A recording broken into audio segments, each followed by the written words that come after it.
Bleak and harsh, yet kind and generous, Ursula K. Le Guin's The Left Hand of Darkness is a book that is going to stay with me for a very long time. Keep watching to find out why.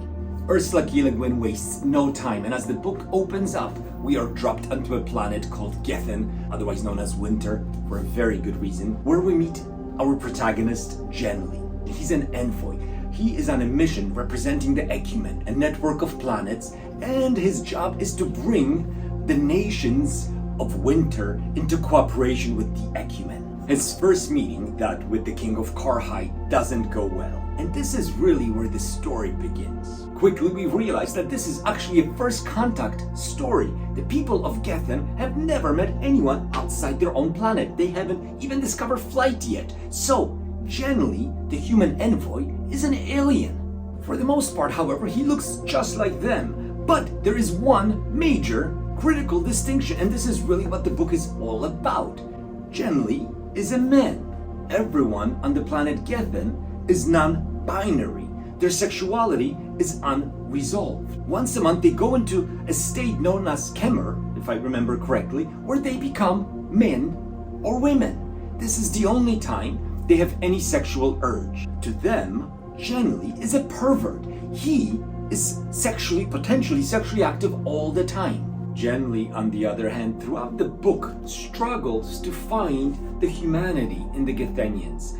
He sees the people of Winter as either male or female. He's trying to find those characteristics. That's how he's viewing them. Every interaction has the burden of that. The real hero of this story, and the bridge between people of Winter and Genly, is Estraven. A harrowing journey that Estraven and Genly go on together. It's a journey that's both literal but also psychological, is really what gives this book its emotional resonance.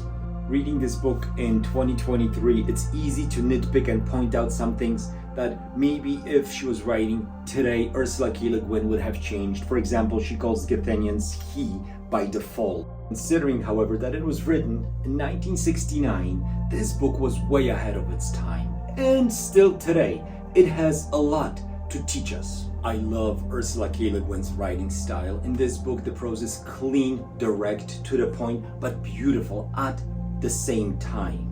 Her philosophy and her politics, while obvious in this book, are still nuanced and presented in such a way that you don't feel like you're being hit over the head. The book has many layers. At times, I felt like I was reading a travelogue.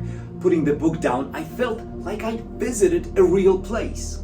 I'm not sure if there's anything I didn't like about the book. Perhaps some of the interior politics of Guin seem to be a little over-described to me, but that's about it. I'm curious if you've read A Left Hand of Darkness or maybe one of the other works by Ursula K. Le Guin. Leave a comment, let me know what you've thought. What should I read next? I definitely want to read The Dispossessed sometime this year, but maybe there's another book you would recommend. Please leave a comment, let me know. So, to wrap it up, Ursula K. Le Guin classic The Left Hand of Darkness is an incredible read. I strongly recommend it.